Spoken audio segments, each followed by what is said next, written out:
नमस्कार, सीधी सट में आपका स्वागत है। मैं हूं श्रीपाल सक्तावत और आज सीधी सट बात के लिए हमारे साथ हैं ध्यान योगी श्री श्री उत्तम स्वामी जी महाराज। स्वामी जी, आपका बहुत बहुत स्वागत है सीधी सट में। सीधी सट बात शुरू करते हैं। एक वक्त था जब इंदिरा गांधी के वक्त में कहा जाता था कि धीरेन्द्र ब्रह्मचारी के बिना सरकार नहीं चलती जी। दूसरा वक्त आया जब ये कहा जाता था कि चंद्रा स्वामी के बिना न चंद्रशेखर की सरकार चलती है और न नरसिम्हा राव की सरकार चलती है। जी। और जो अभी सत्ता परिवर्तन हुआ मोदी जी के नेतृत्व में, कहा जाता है कि बाबा रामदेव की भी एक बड़ी भूमिका थी। यहाँ राजस्थान के संदर्भ में अगर हम बात करें, मध्य प्रदेश के संदर्भ में बात करें, छत्तीसगढ़ के संदर्भ में बात करें, तो कहा जाता है कि उत्तम स्वामी जी के बिना भी बात नहीं चलती। तो क्या है ये? नाव में पानी या पानी में नाव, हमारे भारतीय परंपरा लाखों साल से चली आई है। भगवान राम को वशिष्ठ जी महाराज, भगवान कृष्ण को संदीपनी जी महाराज। तो धर्म के साथ अगर राजनीति हो तो वो राजनीति बड़ी श्रेष्ठ और सुशिक्षित राजनीति कही गई है। तो अगर कोई राजनेता धर्म के साथ जुड़कर अगर कार्य करेगा तो वो व्यक्ति कभी अधर्म नहीं कर सकता है। इसलिए हर एक व्यक्ति, मैं तो यही सोचता हूँ कि जितने भी श्रेष्ठ लोग हैं उन लोगों को कहीं ना कहीं अध्यात्म से जुड़ा रहना चाहिए। आपको लगता है कि राजनीति में धर्म होना चाहिए या धर्म में राजनीति हो? धर्म में राजनीति नहीं होना चाहिए, राजनीति में धर्म होना चाहिए। जहाँ धर्म में अगर राजनीति हो तो धर्म का विनाश हो जाएगा, लेकिन राजनीति में अगर धर्म है तो वो बचकर है। शिवाजी महाराज को जिस तरह से समर्थ रामदास स्वामी ने उनको आशीर्वाद देकर आज देश का सर्वश्रेष्ठ व्यक्तित्व बनाया है, तो कहीं ना कहीं धर्म राजनीति में होना चाहिए। लेकिन हमारे देश में एक विचारधारा, देश में क्या दुनिया में एक विचारधारा है वामपंथ की। वो तो कहती है कि धर्म जो है वो अफीम है समाज के लिए। बंदर क्या जाने अदरक का स्वाद। अब वो उनका एक विचारधारा हो सकती है, और मैं पता नहीं उस तरह के क्यों लोग बात करते हैं। अब उनके संस्कार ही ऐसे हैं और उसके कारण तो सिमट गई है, आज समाप्ति की ओर है। जो हमारा भारत देश धर्म की, मैं यही कहता हूँ कि हमारे लिए 12 ज्योतिर्लिंग, 52 शक्तिपीठ, सप्तपुरिया, चारों धाम हो सकता है, पवित्र स्थान है, लेकिन पूरे विश्व के लिए भारत एक पवित्र स्थान है, तीर्थ स्थान है। और ये तीर्थ स्थान में जब तक आप धर्म को साथ लेकर कोई भी राजनीति नहीं चलेगी, तब तक वो राजनीति सफल नहीं हो सकती है। अच्छा, एक बात मेरे समझ में नहीं आ रही। आपके आजम खान भी आपके परम शिष्यों में हैं, जो समाजवादी पार्टी को बिलोंग करते हैं। राजस्थान की मुख्यमंत्री वसुंधरा जी, वो आपके सामने नतमस्तक होती हैं, आपका बड़ा सम्मान करती हैं। शिवराज सिंह जब नर्मदा यात्रा शुरू करते हैं तो कहते हैं कि उनकी प्रेरक ही आप होते हैं। रमन सिंह हों, चाहे राजनाथ सिंह जी हों, अमित शाह जी से आपके बड़े रिश्ते हैं जी। इसी तरह से कमलनाथ जी के साथ कांग्रेस के सिंधिया जी जो हैं, ज्योतिरादित्य सिंधिया हैं, पचौरी साहब हैं। तो सभी पॉलिटिकल पार्टीज के लोग हैं आपके उसमें। खासतौर पर आजम खान को लेकर के तो सवाल भी खड़े होते रहे। तो इनके सबके बीच में किस तरह से सामंजस्य आप बिठा पाते हैं वैचारिक तौर पर? तो मैं तो व्यक्ति देखता हूँ, व्यक्ति कैसा है, उसकी विचारधारा क्या है, और वो व्यक्ति जो भी कोई प्रश्न करता है उस प्रश्न का जो मेरी बुद्धि कहती है वो उनको उत्तर देता हूँ, और फिर उस स्वीकार करना, धारण करना, न करना उनका काम है। लेकिन सबसे पहले सबके लिए खुला है मंदिर ये हमारा, आओ कोई भी पंथी, आओ कोई भी धर्मी, देशी विदेशियों के लिए मंदिर ये हमारा। ये कोई किसी विशेष धर्म का अखाड़ा नहीं है, ये मनुष्यों का अखाड़ा है। और जो मनुष्य, मुझे लगता है कि जीवन में आकर अगर श्रेष्ठ कर्म कर सकते हैं तो दुर्लभो मानुषो देह, तो उसी साथ में जो देशभक्ति हो, देश की ऊंचाई की स्वप्न देखता हूँ, देश समृद्धि की ओर ले जाने की कल्पना करता हूँ, ऐसे लोगों के लिए जो पूछते हैं मैं उनको देता हूँ। अच्छा, आपने 4 साल की उम्र में आप इसकी तरफ बढ़े।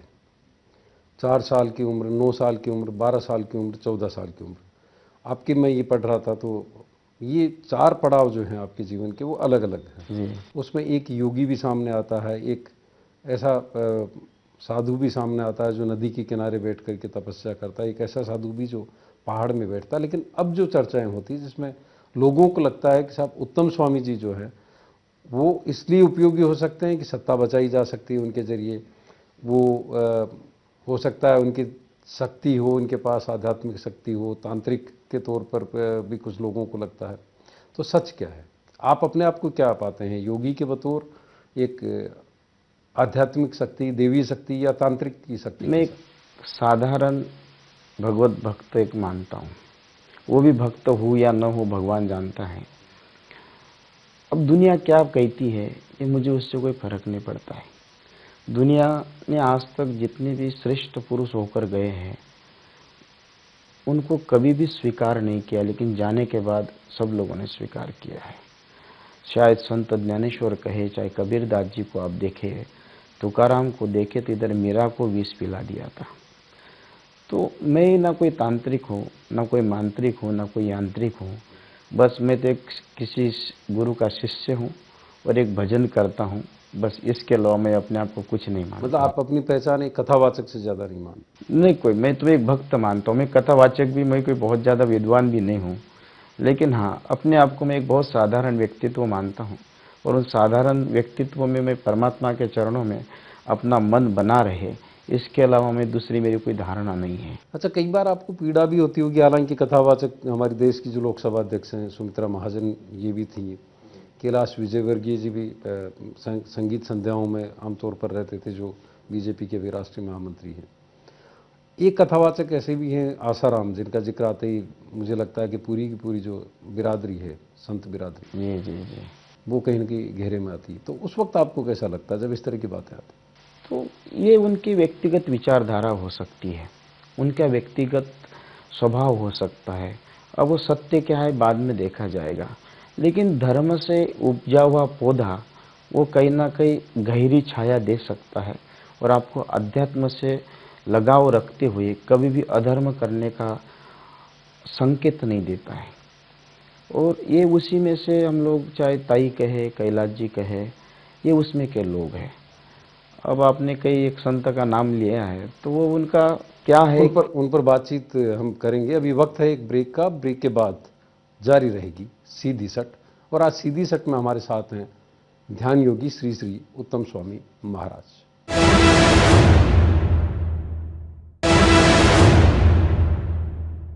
ब्रेक के बाद एक बार फिर आपका स्वागत है। आज सीधी सट बातचीत के लिए हमारे साथ हैं ध्यान योगी श्री श्री उत्तम स्वामी जी महाराज। स्वामी जी, अभी बात हो रही थी एक ऐसे संत की, एक कथावाचक की, जो अपने कर्मों की वजह से जेल में है, आसाराम महाराज। जब इस तरह के आते हैं, और भी कई किस्से आए हैं इस तरह के, और ये एक अलग तरह का विरोधाभास है। एक तरफ जो समाज है वो पिछले कुछ सालों से हम देख रहे हैं कि मंदिरों में कतार बढ़ रही है, मस्जिदों में कतार बढ़ रही है, गुरुद्वारों में बढ़ रही है, यानी अध्यात्म की तरफ जा रहा है और लोगों को कहीं न कहीं एक ऊर्जा मिल रही है वहाँ पर। लेकिन दूसरी तरफ इस तरह के किस्से भी बहुत आ रहे हैं कि साहब फलां स्वामी जी बलात्कार के केस में पहुँच गए, एक रामपाल महाराज का मामला सामने आया, एक संपत्ति को लेकर के जो उत्तर प्रदेश में हुआ, जय गुरुदेव की संपत्ति को लेकर के। तो इस तरह की जब चीज़ें आती तो आपको लगता है कि संत बिरादरी में भी कोई शुद्धिकरण होना चाहिए? बिल्कुल।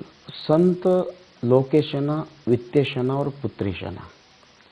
संन्यास का मतलब वही होता है जो सभी चीज़ों का न्यास कर दे।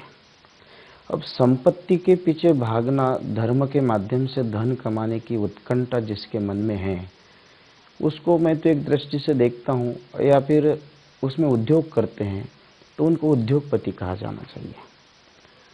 और उसी के माध्यम से नाना प्रकार के धर्म का धन कभी पचता नहीं है।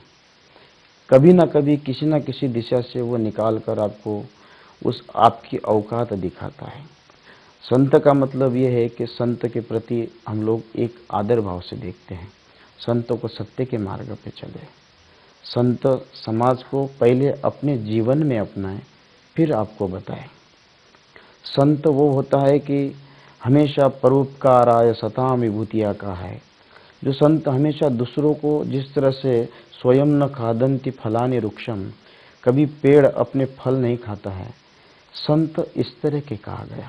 लेकिन अभी तो जो दौर चल रहा है उसमें ऐसे संत भी हैं जो अलग अलग टीवी चैनल्स में आते हैं, प्रवचन देते हैं, उसके बाद में वो इनको कहते हैं संत, कि नहीं, रम की बजाय विस्की पियो, जिन पियो, आपका भाग्य बदलेगा।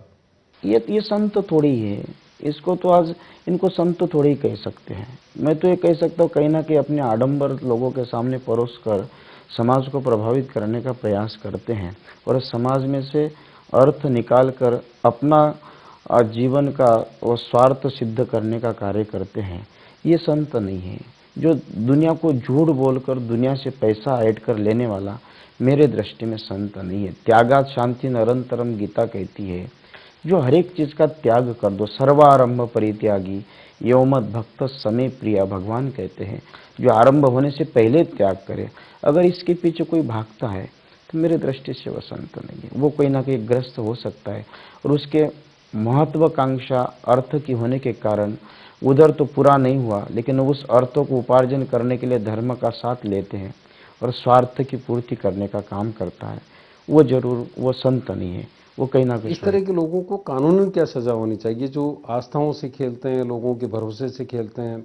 यहाँ तक कि जो आसाराम जी पे आरोप अगर अदालत में सही साबित होता है, और जिस तरह की कहानियाँ आई है, अगर वो सही साबित होता है तो आपको लगता है कि एक आम व्यक्ति को जो सजा मिलती है उससे ज़्यादा बड़ी सजा बिल्कुल मिलना चाहिए, क्योंकि समाज का प्रतिनिधित्व करते हैं, समाज उनके ऊपर ब्लाइंड होकर विश्वास करते हैं।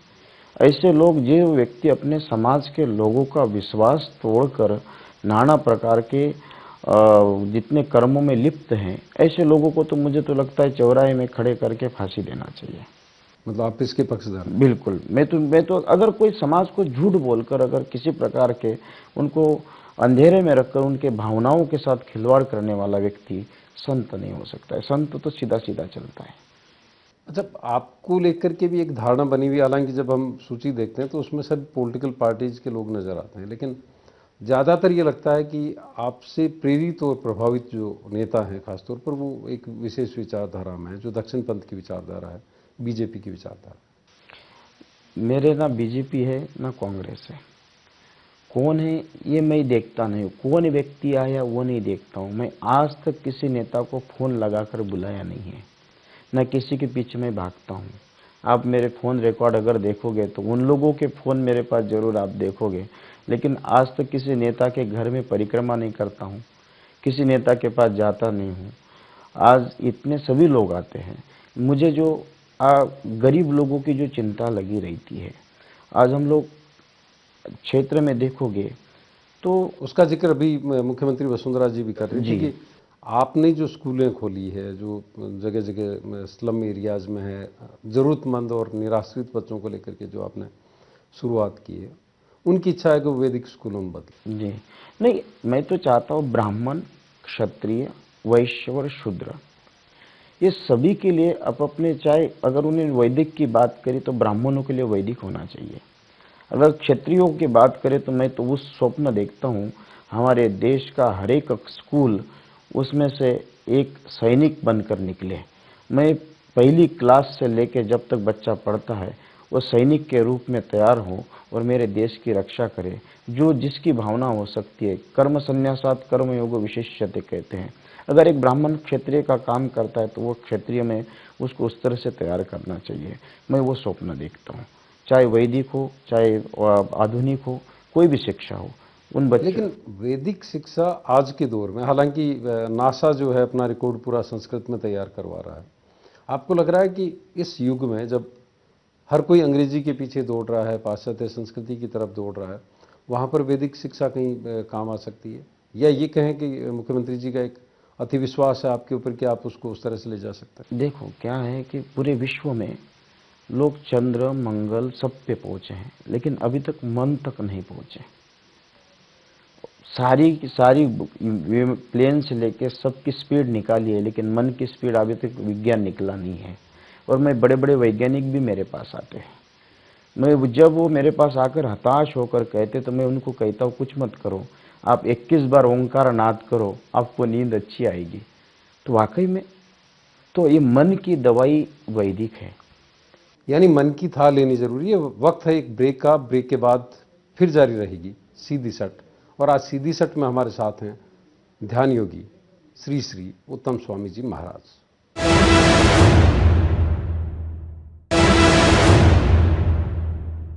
ब्रेक के बाद एक बार फिर आपका स्वागत है। आज सीधी सट में हमारे साथ हैं ध्यान योगी श्री श्री उत्तम स्वामी जी महाराज।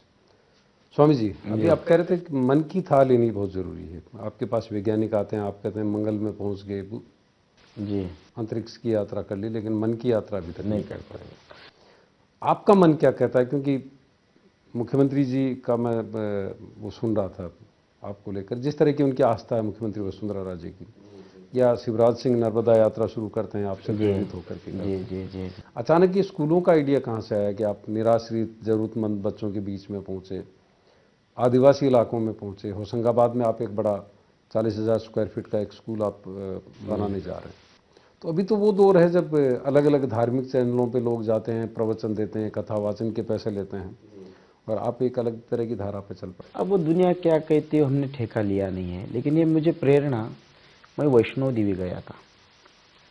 वहाँ से उतरते समय बड़े पढ़े लिखे लोग अपने सैनिक को शांत करने के लिए बंदरों को ब्रेड खिला रहे, बंदर खा नहीं रहे, फेंक रहे, और वो ब्रेड बच्चे उठाकर खा रहे। इसने मुझे अपने एक इस क्रियाओं ने मुझे झंझोड़ दिया।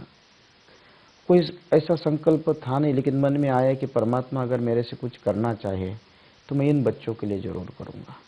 आज आप आदिवासी क्षेत्र में अगर जाओगे तो वहाँ जाकर देखना कि 2-2 साल बाद जिनको मुक्ति नहीं मिलती है। गुरु पूर्णिमा के समय पिछली बार मैं गया, एक पार्ले जी का पैकेट उनको दिया, उनको पूछा बेटा कब खाया था, तो उन्होंने कहा महाराज 2 साल पहले एक बिस्किट खाया था। 500 बच्चों का हमने ड्रेस, फिर 4000 बच्चों के लिए ड्रेस बनाए, तो वो ड्रेस देखे कि जिनके बटन लगे हुए नहीं थे, बबूल के कांटों से बटन लगे हुए थे। तो ऐसी दुर्दशा देखने के बाद मन में बड़ी पीड़ा हुई, और परहित सरिस धर्म नहीं भाई। तो कहीं ना कहीं मुझे लगा कि इस शरीर का अगर कुछ अपने पास इतना समाज है, इतना लोग हैं, तो इनका कोई ना कोई सदुपयोग करते हुए क्यों ना अपने, मुझे कोई पैसा की ज़रूरत नहीं है, लेकिन इनके लिए क्यों ना किया जाए। तब से ये फिर इन बच्चों के लिए चालू किया है।